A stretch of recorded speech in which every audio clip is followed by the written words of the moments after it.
Assalamualaikum warahmatullahi wabarakatuh. Alhamdulillah rabbil alamin wassalatu wassalamu ala asyrafil anbiya'i wal mursalin sayyidina Muhammadin wa ala alihi wa ashabihi ajma'in. Faqala Allah Ta'ala fi kitabihil karim ba'da a'udzu billahi minasyaitonir rajim. Ya ayyuhalladzina amanu taqullaha haqqa tuqatih wa la tamutunna illa wa antum muslimun. Hadirin jamaah rahimakumullah, alhamdulillah kita berjumpa kembali. Hari ini hari Rabu, tanggal 14 Oktober 2020, 23 Safar jika tidak salah, 1432 Hijriah. Hari ini kita akan membahas hadis berkenaan dengan fitnah di saat-saat menjelang Dajjal keluar, ya. Kita simak pertama dari Abu Umamah Al-Bahili radhiyallahu anhu. Rasulullah sallallahu alaihi wasallam berkhutbah, di antaranya beliau bersabda, "Innahu lam takun fitnatun fil ardi mundu dhara Allahu dzurriyyata Adam a'zama min fitnatid dajjal. Wa inna Allah lam yab'ath nabiyyan illa hadra ummatahu ad-dajjal. Wa ana akhirul anbiya'i wa antum akhirul umami wa huwa kharijun fikum la mahalah." Artinya, hai sekalian manusia, sesungguhnya tidak ada fitnah di muka bumi ini semenjak Allah menciptakan anak keturunan Adam alaihissalam yang lebih dahsyat, lebih besar daripada fitnah ad-dajjal. Sesungguhnya Allah Ta'ala tidak mengutus seorang nabi pun, melainkan nabi tersebut telah memperingatkan kaumnya dari fitnah ad-dajjal. Dan sesungguhnya aku ini nabi terakhir dan kalian adalah umat terakhir. Maka tidak bisa dipungkiri lagi, tidak bisa diragukan lagi bahwasanya ad-dajjal pasti akan keluar di tengah kalian.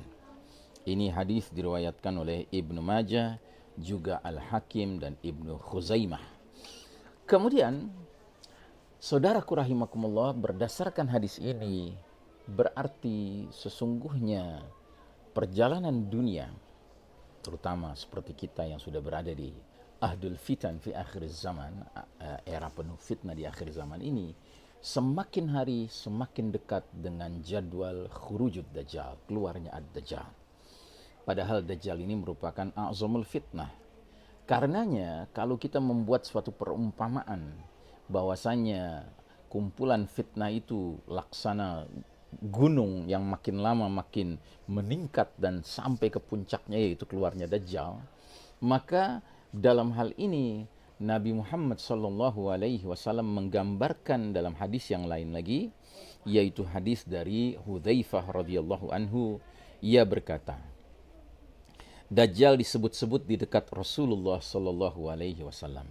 Maka Nabi pun bersabda, "La ana la fitnatu ba'dikum akhwafu 'indi min fitnatid dajjal. Walan yanjua ahadun mimma qablaha illa naja minha. Wa ma suni'at fitnatun mundu kanat ad-dunya saghiratun wala kabiratun illa tattadi'u li fitnatid dajjal." Artinya, sungguh fitnah sebahagian dari kalian lebih aku khawatirkan, aku takutkan dari fitnah Dajjal. Dan tidaklah seseorang selamat dari fitnah sebelumnya, melainkan dia pasti selamat dari fitnah sesudahnya.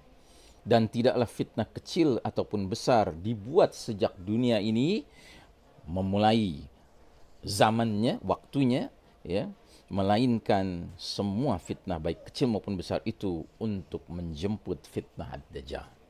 Jadi penggambarannya dalam hadis ini seolah-olah kita perjalanan hidup di dunia ini, khususnya kita yang hidup fi akhir zaman ini, bahkan fi ahdil fitan fi akhir zaman ini, di era penuh fitnah di akhir zaman ini, kita ini seperti menanjak naik gunung, ya. Gunung apa ini? Gunung fitnah-fitnah. Yang mana kalau seandainya kita lulus melewati bahagian yang paling bawah dari gunung, niscaya kita akan lulus untuk yang berikutnya. Dan kita akan lulus untuk berikutnya. Sampai puncaknya ketika Dajjal muncul, kita insya Allah akan lulus. Mudah-mudahan demikian. Allahul musta'an. Allah lah penolong satu-satunya. Karenanya saudaraku rahimakumullah, kita harus menyadari bahwasanya tidak mungkin dengan berjalannya waktu kemudian kita akan mengalami situasi fitnah yang semakin berkurang atau semakin mereda. Ya, ini bukan bermaksud menakut-nakuti, tapi kita mengambil konklusi dari hadis-hadis ini bahwasanya Dajjal itu a'zamul fitnah, fitnah yang paling dahsyat. Sementara rangkaian fitnah sebelum Dajjal adalah fitnah-fitnah yang makin lama makin berat, dan barang siapa bisa lulus menghadapi fitnah sebelumnya, dia akan lulus menghadapi fitnah sesudahnya. Dan itu pun bermakna ya sebaliknya, implicitly, secara implisit bermakna sebaliknya.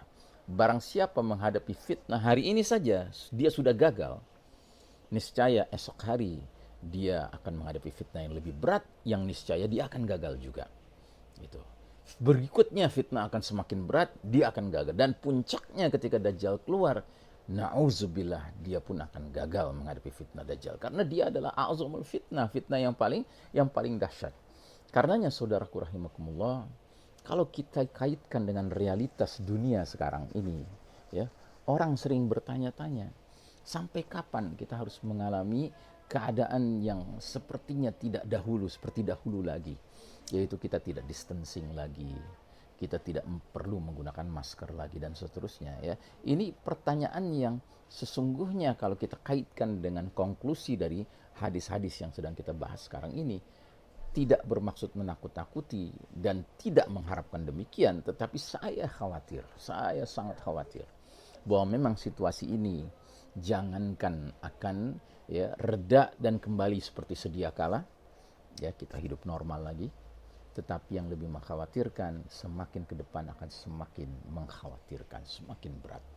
Karenanya saudaraku rahimakumullah, alangkah baiknya sejak sekarang pun kita sudah mulai memperhatikan apa-apa yang harus kita lakukan dalam kerangka memelihara iman kita agar kita tetap bisa istiqamah sekalipun fitnah mendera kehidupan kita, bahkan semakin berat baik dari segi jumlah maupun dari segi kualitas, ya, sampai fitnah Dajjal muncul. Dan kita harus berharap kepada Allah Ta'ala semata, jangan sampai kita harus ketemu dengan fitnah Dajjal. Ya, kalaupun kita harus ketemu dengan fitnah Dajjal, semoga pada saat itu kita sedang berada di barisan Al-Mahdi, yang ketika itu juga sudah hadir Isa alaihissalam bersama-sama kita, dan kita akan berperang melawan Dajjal, yang ketika itu memimpin 70.000 tentara Yahudi dari Isfahan, dari Iran. Ya.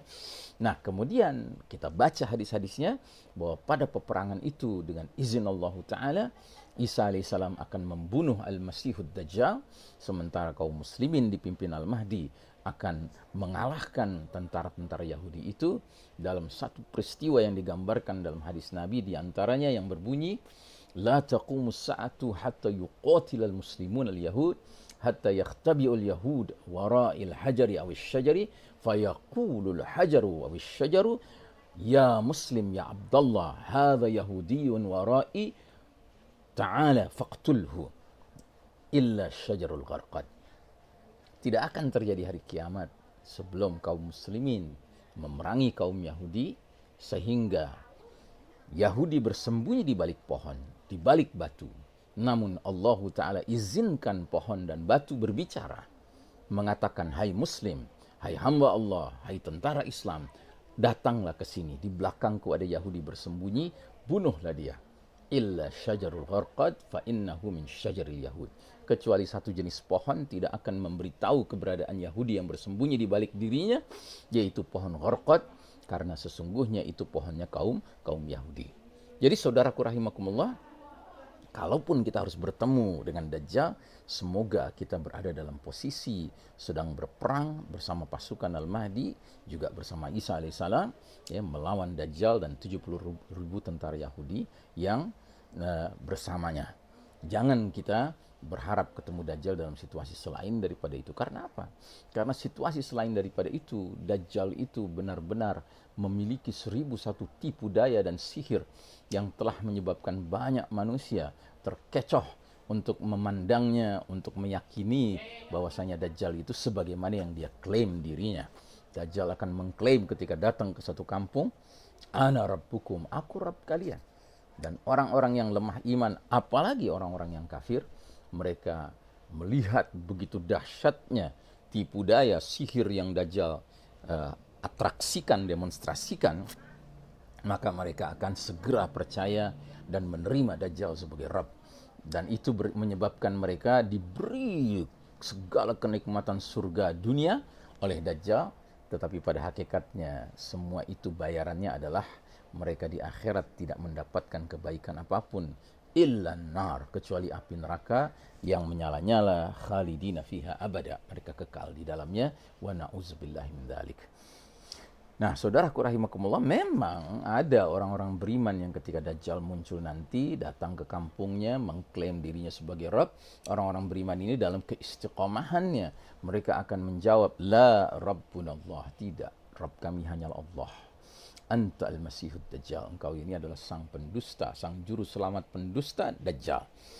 Maka Dajjal akan memberikan mereka aneka penderitaan neraka dunia, dan mereka akan mengalami banyak sekali penyakit, penderitaan, kesengsaraan dan lain sebagainya, dengan bayaran bahwasanya jika mereka demikian secara istiqomah, maka akhiratnya mereka akan mendapatkan jannah.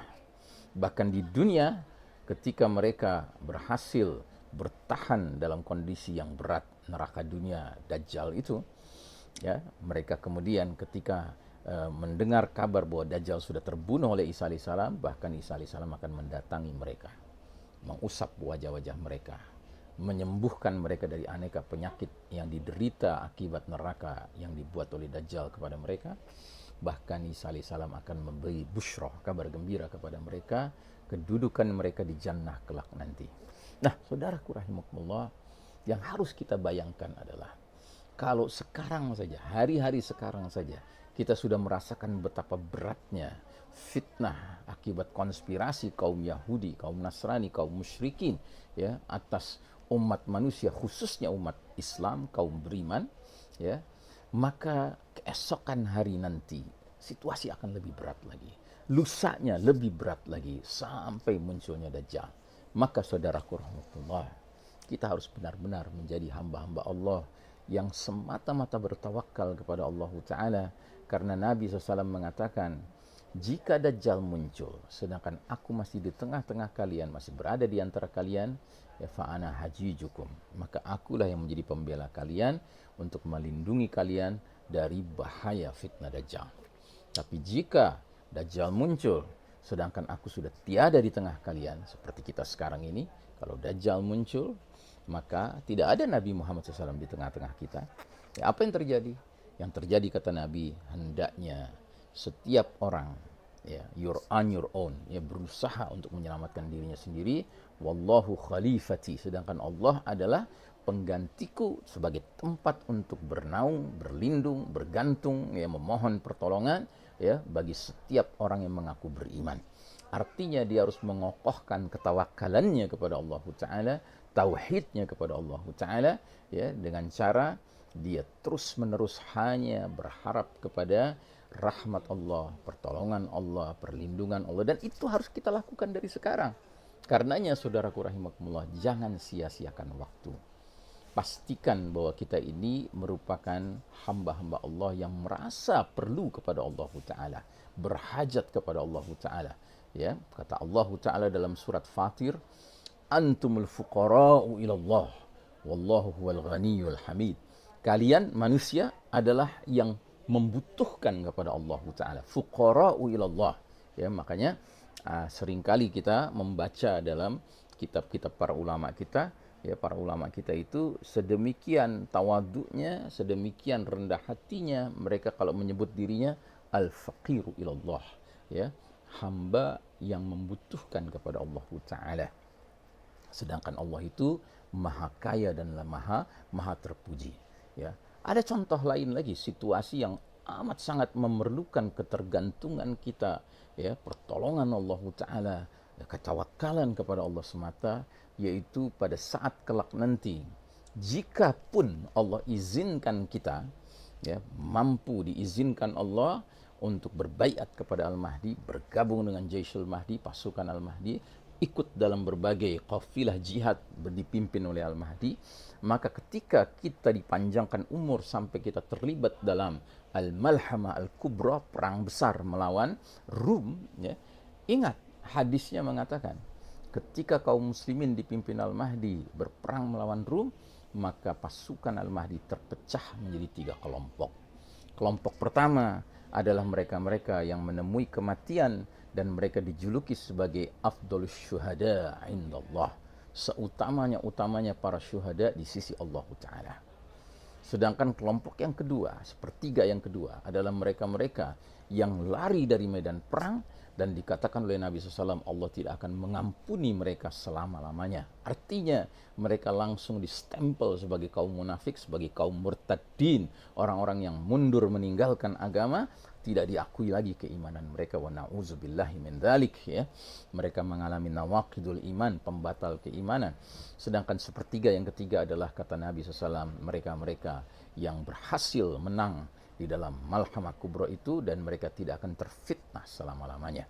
Nah, jadi kalaupun Allah izinkan kita bisa berbaiat kepada Al-Mahdi, bisa ikut serta dalam qafilah jihad Al-Mahdi sampai Malhamah Kubra, jangan lupa kita harus tetap memohon dan bergantung kepada Allah Subhanahu wa Ta'ala semata, agar kita masuk ke dalam salah satu dari 2 kelompok yang pertama atau yang sepertiga terakhir. Jangan sampai kita masuk ke dalam sepertiga yang kedua, yaitu mereka-mereka yang